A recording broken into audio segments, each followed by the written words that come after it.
किसी ने बड़े कमाल की बात कही है कि तड़पना क्या होता है उससे पूछिए जिसके पास सब कुछ है लेकिन वो नहीं जिसे वो वाकई चाहता है। नमस्ते दोस्तों, मेरा नाम है आरजे कार्तिक। एक बहुत ही खूबसूरत सी कहानी जिसे सुधा मूर्ति जी ने लिखा है। सुधा मैम कहती हैं कि बात उन दिनों की है जब ओडिशा के छोटे छोटे गांव में जाकर के हम लोग स्कूल तैयार करवा रहे थे जरूरतमंद बच्चों के लिए। एक ऐसे ही छोटे से गांव में थे हम, पहाड़ी के बीच में झील किनारे वो गांव था और हम वहां स्कूल की बिल्डिंग देखने के लिए पहुंचे हुए थे। तभी अचानक से तेज बरसात होने लगी। जो मेरे साथ में ट्रांसलेटर थे जिन्हें ओरिया और इंग्लिश आती थी, उनके साथ थी और उन्होंने मुझे सजेस्ट किया कि चलते हैं फटाफट से किसी झोपड़ी में, किसी घर में, बरसात बहुत तेज है और रुकेगी नहीं अभी। तो हम नजदीकी झोपड़ी में पहुंच गए। दरवाजा खटखटाया, अंदर से झोपड़ी के मालिक ने दरवाजा खोला। हमने वहां शरण ले ली। जब मैं अंदर पहुंची तो देखा कि झोपड़ी इतनी छोटी भी नहीं थी लेकिन बड़ी भी नहीं थी।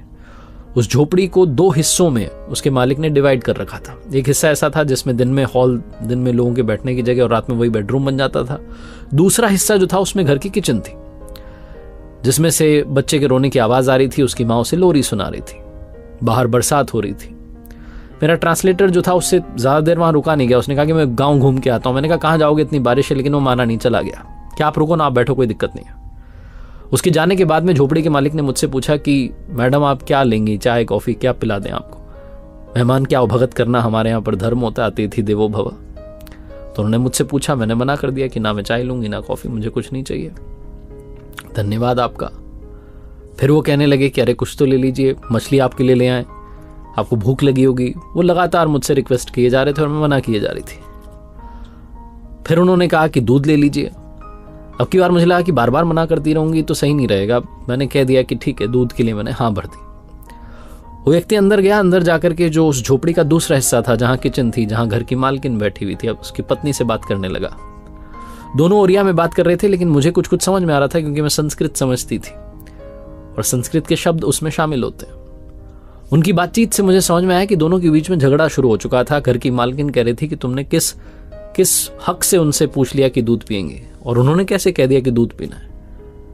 हम गरीब लोग हैं, हमारे पास में दूध कितनी बड़ी चीज होती है, और हमारे पास में छोटा बच्चा भी, हमें उसको भी दूध पिलाना है। वो क्या उस छोटे बच्चे के हक का दूध पिएंगे? वो लड़े जा रहे थे। वो कह रही थी घर की मालकिन कि उन्हें मछली खिला दो जाकर के।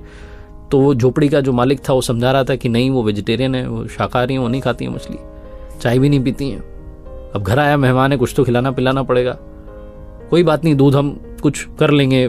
लगातार वो कन्विंस कर रहा था, कन्विंस हो नहीं रही थी झोपड़ी की मालकिन।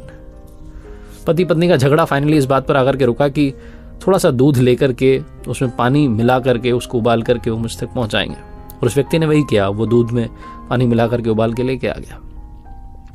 और जब वो दूध का ग्लास लेकर के मेरे सामने खड़े थे तभी मेरा ट्रांसलेटर आ गया। मैंने उनसे कहा ट्रांसलेटर से कि इन्हें मना कर दो, इन्हें कह दो कि आज मैडम का व्रत है, वो कुछ नहीं खाएंगी पिएंगी, जल के अलावा कुछ ग्रहण नहीं करती हैं। वो भूल गई थी बताना, उन्हें याद नहीं रहा कि आज बुधवार है। जो मेरा ट्रांसलेटर था वो सोचने लगा कि सुबह तो होटल से ब्रेकफास्ट करके चली थी, अब ये ऐसा क्यों बोल रही हैं, लेकिन जो मैंने बोला था उसने बोल दिया। तो झोपड़ी का मालिक था वो उदास हो गया। उसे लगा कि अरे मैडम आप घर पर आई और आपने कुछ खाया पिया नहीं, लेकिन ठीक है आपका व्रत है। तो वैसे बुधवार का व्रत कौन करता है? फिर मैंने उन्हें समझाया कि मैं करती हूँ बुधवार का व्रत। उन्हें बुरा लगा, लेकिन मैंने उस दिन उस बच्चे के हक का दूध नहीं पिया और उस दिन के बाद से जीवन में कभी दूध नहीं पिया। The day I stop drinking milk. ये कहानी है सुधा मूर्ति जी की, उनकी बुक से ली हुई।